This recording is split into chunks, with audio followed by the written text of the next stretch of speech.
Once the chair of WCF, the chair of ICC, our own Chamber of Commerce, captains of industry, ladies and gentlemen. It is my honor on behalf of the people and government of Kenya to welcome all of you, not just to Nairobi, but to Kenya. As patron of the Kenya National Chamber of Commerce and Industry, I'm especially pleased to host such a distinguished gathering of business leaders, policymakers, and development partners. It is a forum like this that transformative ideas take root and the seeds of prosperity are planted. We meet at a time of intensifying global disruption and uncertainty. The effects of post-pandemic recovery, shifting geopolitical dynamics, inflation and supply chain disruptions, and of course climate change are impacting many facets of our economic and social lives. Yet, despite these challenges, we are presented with immense opportunities. Africa is becoming more connected, more innovative, and more entrepreneurial. Our success will depend on how prepared and committed we are to embrace this fast-changing future. And I want to thank all the other participants from across the globe for making this very important step to host this first ever summit in our part of the world. Among the world's regions, Africa has every reason to be optimistic. Our potential is undeniable. We are the world's youngest continent, home to a growing population of well-educated, highly skilled young people. Our lands are rich in untapped mineral wealth, including those critical minerals that are essential for global industrial transition. We also possess the largest areas of uncultivated fertile land and the vast reserves of renewable energy. As you heard from the governor of Nairobi, our own energy mix speaks volumes of what renewable energy can do and the scope and scale of the potential that exists for generation and for deployment for both economic, industrial, and other uses. This is a historic opportunity for Africa because we are the world's clean industrial hub, and encouragingly, we are rising to the occasion of actually appropriating that position. Accelerating our integration through the reform of the African Union, as well as our regional economic communities and mechanisms, including key institutions such as the Africa Development Bank, Afrexim Bank, and the African Union Development Agency, signals the giant is no longer asleep. We did, at the last Africa Union Summit,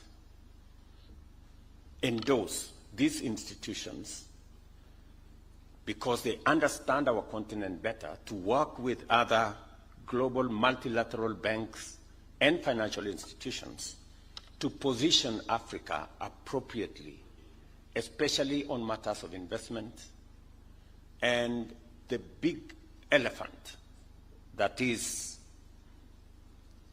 resources, especially from the private sector, to finance our own growth. The expansion of modern transport and communication infrastructure also shows that we are preparing for a predictable and prosperous future.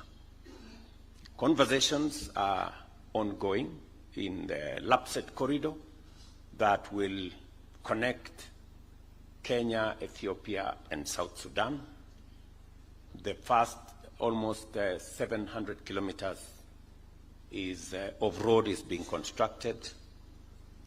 We will shortly be discussing the extension of the railway between Kenya, Uganda, DRC, and Rwanda into the heart of the Great Lakes. We are surely looking at how to connect Africa better. And as you're all aware, the Africa Continental Free Trade Area brings into being the largest single market of 1.4 billion people in 55 countries, with a GDP of close to 3.4 trillion. And the good news is that the building blocks towards the Africa Continental Free Trade Area, whether you're talking about the East African Community or the tripartite free trade area that brings together EAC, COMESA, and SADC, that actually came into force last year in June,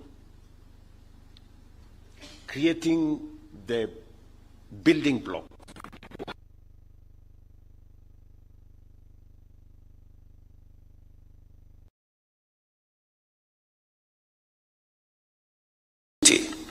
for business, for investment, and for trade. Chambers of commerce are indispensable because they bring a proactive and solution-oriented perspective.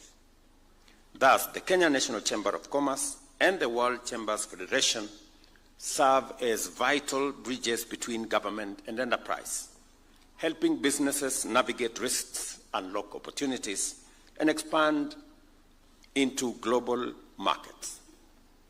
Their advocacy and support are empowering local entrepreneurs to think globally and act boldly.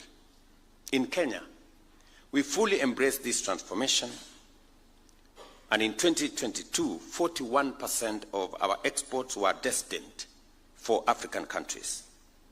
Our manufacturers and tech startups are expanding across the region, demonstrating our strong conviction that Kenya's and Africa's economic fortunes lie in intra-African trade and cooperation.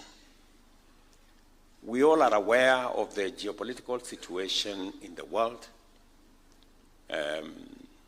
but there still exists greater opportunity for us in this continent, even as we work on mechanisms to leverage networks into global trade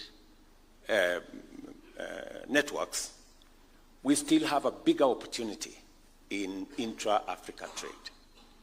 And the realization by policymakers like myself that that is where the real future lies is a very welcome development, because it's now becoming more obvious that even as we look to trading with the rest of the world, there is a present and real opportunity in trading within the African continent, which is within our power.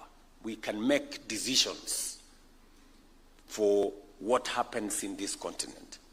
And it is the reason why we are reorganizing the Africa Union. We are reforming the institutions of the Africa Union so that it becomes a fit-for-purpose mechanism for us to unlock the potential of this continent first, even as we look at what we can do with the rest of the world. And the coming into force of the Africa Continental Free Trade Area, the coming into force of the tripartite free trade area that brings together COMESA, SADC, and EAC, and our own mechanisms in the East African community are a testament that we are understanding the situation properly. So even as other mechanisms are being rolled out by others to do what they think works best for them, we also must think about what works best for us. And we can then have a conversation of equals at some point. And therefore, we are keen on working with institutions like the business institutions here for us to be able to have greater understanding and working together towards a win-win outcome. As we discuss the opportunities that Africa presents, from the young continent that we are, to the mineral resources that exist in this continent, to the energy potential and resources that exist in this continent, as we discuss those opportunities, it is very important for us as a continent to realize that these opportunities can be unlocked better if we spend more in sharpening our human capital. And that is why Kenya, for example, is spending $5 billion every year on education, because the demographic dividend that we have will be more useful, better aligned, and sharpened if we deploy it when it is empowered with knowledge, skills, and competences. We're spending 30% of our budget on making sure that our young people acquire knowledge, acquire skills, and competencies that make them not just a Kenyan workforce, but also a globally competitive workforce. Deploying also in a space of social services, including health, becomes a major component for young populations like the one we have. And it is the reason why we are also deploying enormous resources on matters to do with health, especially our focus on universal health coverage. And this is all in line with where we think the continent will be going. And just for the record, we're not focusing just on the assets that we have as a continent. These assets must give us value. The continent of the past, where Africa was a source of raw material, is going to change. It is bound to change. And it will change, because our populations are better informed, our young people have more knowledge, our governments are getting more democratized, and therefore Africa is going to be looking at partners who will work with us on unlocking this potential, but not just unlocking the potential, but also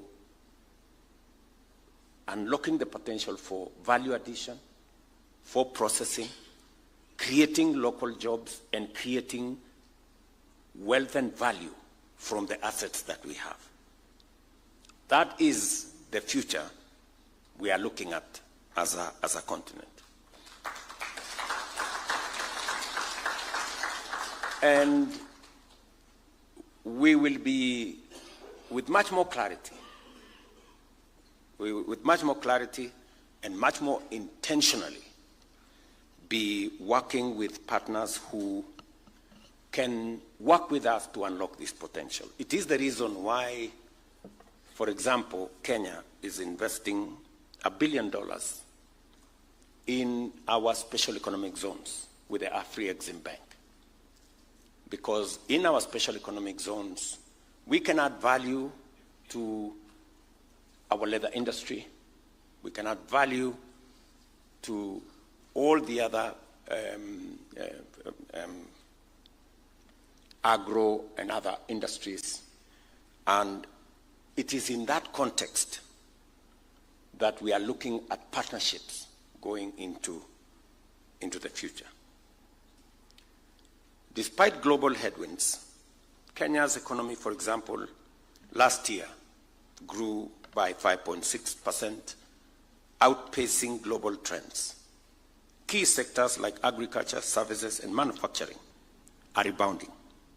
At the grassroots, micro, small, and medium enterprises are the backbone of our economy, employing over 80% of our people. Their main constraints being limited credit, infrastructure gaps, are in truth opportunities waiting for innovation and smart investment. Because if you look at the MSME sector,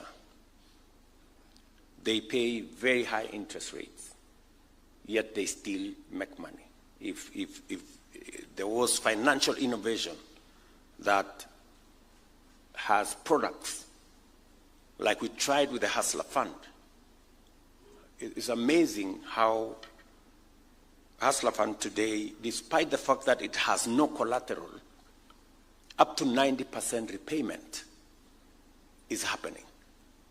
You would expect that a financial product that has no collateral and therefore individuals would have no incentive to pay back.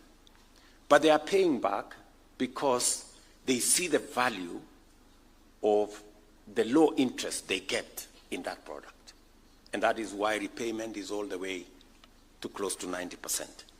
And these are innovations that can be rolled out, scaled up, and we are looking at partners who can work with us to be able to access more credit innovatively to the private sector. As part of our bottom-up economic transformation agenda, we are focused on uplifting those at the base of the economic pyramid. And we are investing in agriculture, MSME, health, housing, and digital and creative economy. Our goal is to catalyze a bottom-up surge of creative and productive opportunities through strategic investment and targeted interventions. We have made remarkable progress in digitizing government services. 20,000 government services have been digitized, streamlining business registration and launching the Unified Business Permit in Nairobi, as the governor said, with more counties set to follow. Our investments in infrastructure, from railway, highways, and border posts to markets, fiber optic networks, and renewable energy, continue to support enterprise and economic growth. Devolution is a powerful force for bottom-up transformation. And county governments have and continue to play a crucial role.